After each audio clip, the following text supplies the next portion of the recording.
multidão o seguia, porque tinham visto os sinais que ele realizava nos enfermos. E Jesus subiu ao monte e assentou-se ali com seus discípulos. Ora, a Páscoa, uma festa dos judeus, estava próxima. Jesus ergueu os olhos e, vendo uma grande multidão que vinha em sua direção, disse a Filipe: Onde compraremos pães para dar-lhes de comer? Mas disse isso apenas para provar, pois ele sabia bem o que ia fazer. Filipe lhe respondeu: 200 denários não seriam suficientes para que cada um recebesse um pequeno pedaço de pão. Um dos seus discípulos, André, irmão de Simão Pedro, disse a Jesus: Há aqui um rapaz com 5 pães de cevada e 2 peixes pequenos, mas de que servem no meio de tanta gente? Então Jesus disse: Fazei que o povo se assente, pois havia grama naquele lugar. Assim assentaram-se os homens em número de quase 5.000. Jesus pegou os pães e, tendo dado graça, repartiu entre os discípulos e para os que estavam assentados, e da mesma maneira se fez com os peixes, quanto desejaram. E quando estavam fartos, disse Jesus aos seus discípulos: Recolhei os pedaços que sobraram, para que nada se perca. Assim sendo, eles os ajuntaram e encheram 12 cestos com pedaços dos 5 pães de cevada deixados por aqueles que haviam comido. Então, vendo aqueles homens o sinal que Jesus havia realizado, disseram: Ele é verdadeiramente o profeta que deveria vir ao mundo. Amém? É muito interessante porque João não detalha, mas se a gente dá uma olhadinha nos outros evangelhos, nós vemos que o plano de Jesus não era exatamente atender a multidão naquele momento. João acabava de ter morrido e Jesus queria ir para o lugar para orar, estar com o Pai. Mas Mateus nos diz de uma forma linda que Jesus, olhando aquela multidão, teve grande compaixão deles. E movido por essa compaixão, Jesus mudou os seus planos. E Jesus foi e começou a ensinar a palavra àquela multidão. E Jesus, movido por essa compaixão, ele deu a eles o alimento espiritual.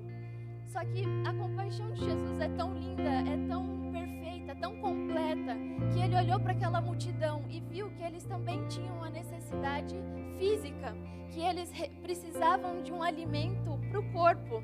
Então ele pergunta para os discípulos, ele fala aos discípulos que ele quer alimentar também aquela multidão fisicamente. E é interessante no versículo 6 que diz assim: Mas disse isso apenas para provar, pois sabia bem o que ia fazer.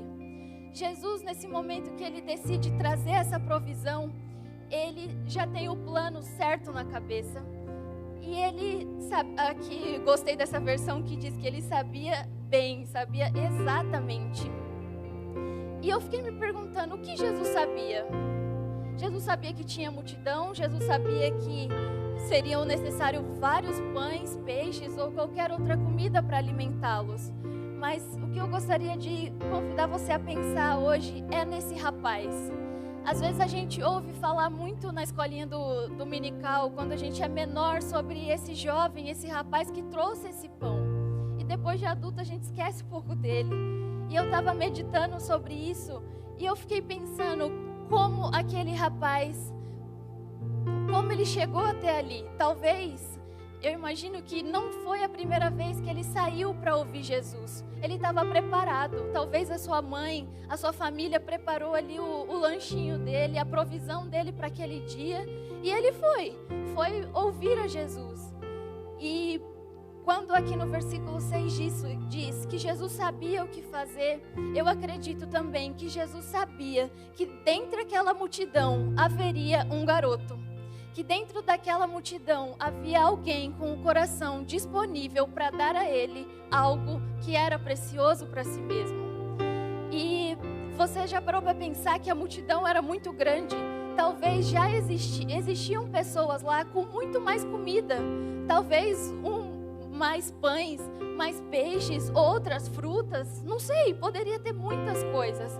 Talvez se os discípulos quisessem fazer um apanhado, dá o que você tem, o montante de comida seria muito maior. Mas Jesus não precisava disso.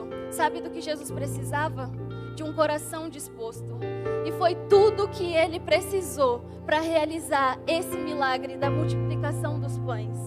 Quando ele encontrou naquele rapaz a disponibilidade de dar o que ele tinha, mesmo sendo tão pouco, mesmo Felipe falando, isso é tão pouco. Mas Jesus não estava interessado na quantidade, mas sim na disponibilidade do coração daquele garoto. Amém?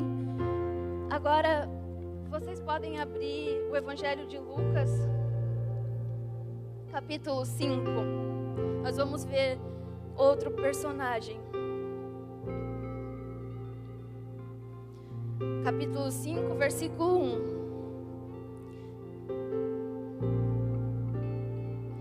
E aconteceu que, num determinado dia, Jesus estava próximo ao lago de Genezaré, e uma multidão o espremia de todos os lados para ouvir a palavra de Deus. Ele observou junto à beira do lago 2 barcos, deixados ali pelos pescadores, que, havendo desembarcado, cuidavam de lavar as redes. Então entrou em um dos barcos que pertenciam a Simão, e lhe solicitou que afastasse um pouco da praia, e assentando-se do barco ensinava ao povo. Assim que acabou de ministrar, dirigiu-se a Simão e aos demais e lhe pediu: ide para onde as águas são mais profundas e lançai as redes para a pesca. Ao que lhe replicou Simão: mestre, tendo trabalhado durante a noite toda, não pegamos nada. Todavia, confiando em tua palavra, lançarei as redes. Assim procederam e pegaram enorme quantidade de peixes, tanto que as redes começaram a romper. Amém? Mais uma vez nós vemos aqui um grande milagre. E é impressionante pensar que esse foi o primeiro contato que Jesus teve com Pedro. Essa passagem é uma das que mais mexe comigo e mais o Senhor tem ministrado o meu coração. E pensando em hoje, algo que é muito extraordinário e simples de ver.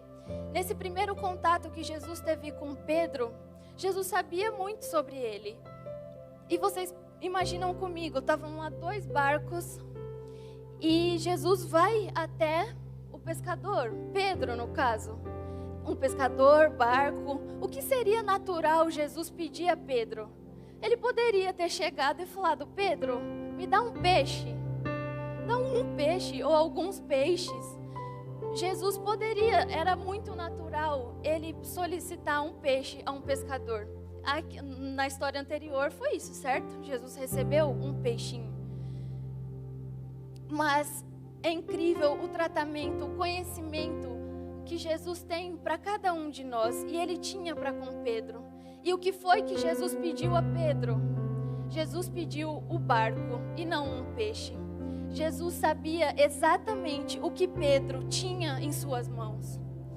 E talvez eu penso que quando Jesus virou para ele e falou: me presta o barco para eu fazer, para ensinar e tudo mais. Talvez Pedro olhou para o barco todo vazio, sem nada, sem nenhum peixe, trabalhou a noite toda. Imagina o estado que esse barco estava. Então Pedro, Jesus, você quer o barco? Tá bom, toma, tá aí. E beleza, e Jesus, com toda a sua simplicidade, entrou naquele barco e ensinou, enfim. E depois, Jesus operou esse grande milagre na vida de Pedro. Mas qual é o X da questão?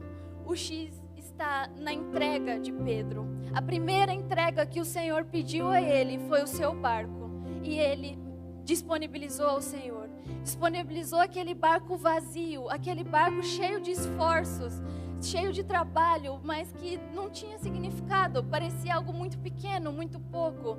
Mas nas mãos de Jesus foi algo extraordinário. Foi suficiente para realizar um milagre. E esse milagre alcançou Pedro de uma forma estrondosa, a sua família, aquele povo.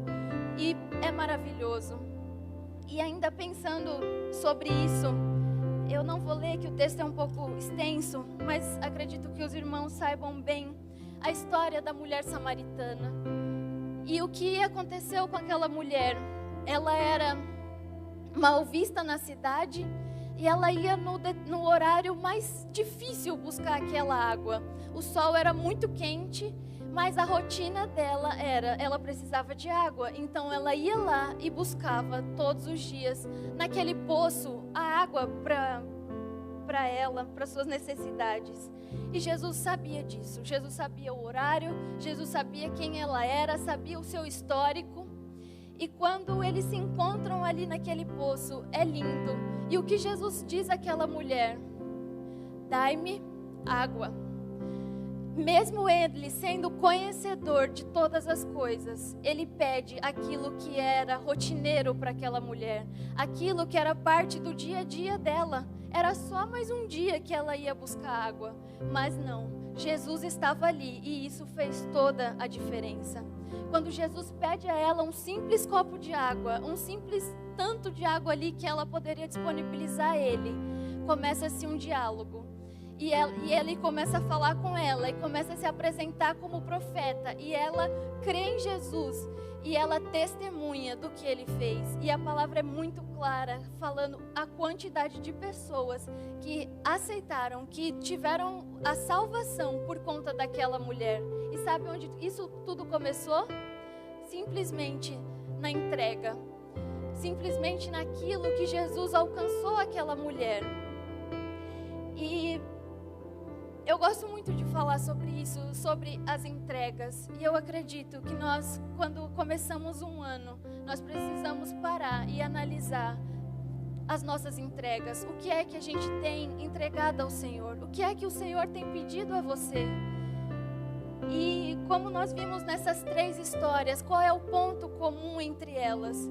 Jesus pediu a essas 3 pessoas coisas que eles estavam acostumados, coisas que eram rotineiras para ele, que tipo, se Jesus não tivesse aparecido, aquela atividade ia acontecer de toda forma, mas porque Jesus apareceu, tudo mudou. E conforme eles foram entregando, aquele menino, ele entregou o pouco que ele tinha e deu algo extraordinário. Pedro não tinha nada, tinha um barco vazio e deu muitos peixes. Essa mulher, ela tinha vergonha, ela tinha medo, ela estava ali fazendo uma coisa muito difícil, mas de repente aquele medo foi todo embora. E a mulher que antes se escondia na cidade, se escondia do povo, das outras mulheres, resolveu falar com todo mundo, resolveu chamar. Sabe o que isso mostra, gente? Que a entrega, ela transcende a dimensão do que ela é entregue.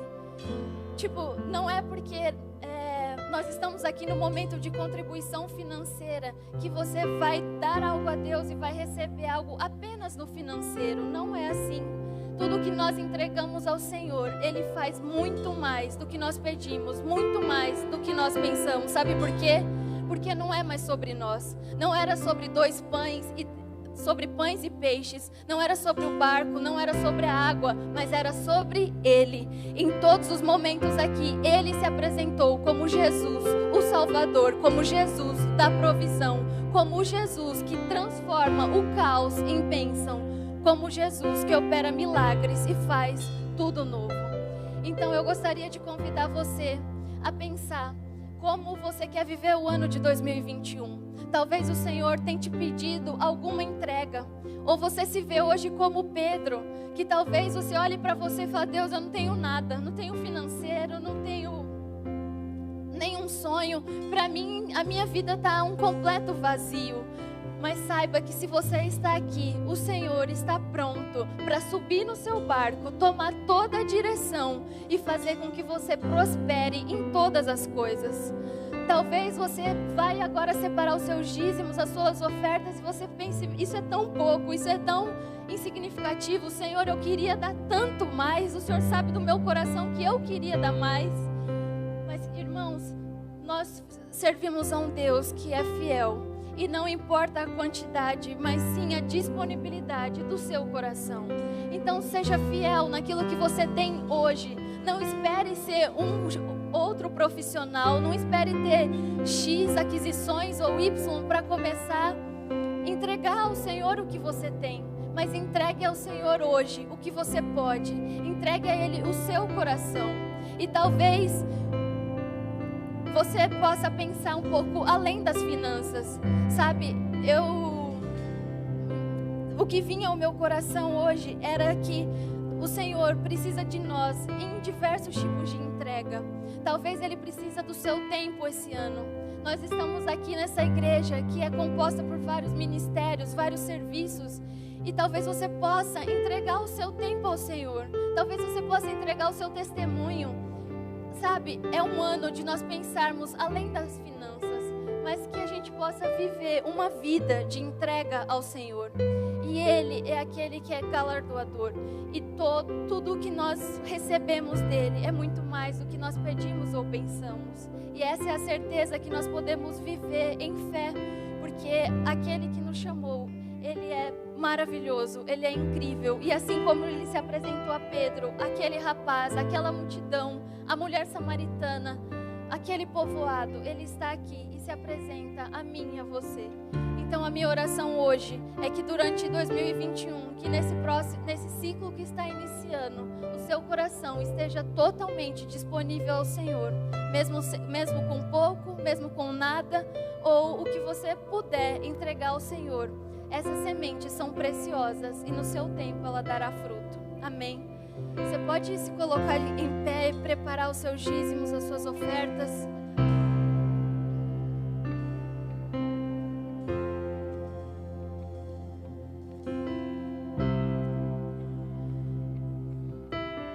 Amém. Vamos agradecer ao Senhor. E do jeito que você puder, entregue a Ele. Mesmo que você hoje não vai ofertar financeiramente, que você possa orar ao Senhor e trazer esse coração disponível. Se você está ouvindo pela internet, se você puder, vai estar mostrando as contas da igreja. Está disponível para essa etapa de dízimos também. Senhor, obrigado porque o Senhor tem sido fiel. Obrigado, Senhor, porque Tu és um Deus de milagres. Obrigado porque o Senhor é a nossa provisão. Obrigado, Pai, porque o Senhor aceita, às vezes, as coisas tão pequenas que temos, as coisas poucas. Mas para Ti, Senhor, nada é impossível. O Senhor é aquele que transforma o vazio da nossa vida, da nossa alma, das nossas finanças, em algo milagroso, maravilhoso. Senhor, obrigado porque o Senhor decidiu servir a nós. Obrigado porque o Senhor nos alcançou. Obrigado, Pai, porque através de Jesus toda a nossa história foi mudada. Nós queremos dizer que nós somos uma igreja que deposita em Ti a nossa confiança e queremos entregar hoje o nosso coração. Senhor, ache em nós disponibilidade de tempo, de propósito, de sonhos, de recursos financeiros. Senhor, tudo que nós temos, nós depositamos diante do Teu altar e pedimos que esse seja um ano, Deus, que nós possamos entregar a Ti, em viver, Pai, em sintonia com esse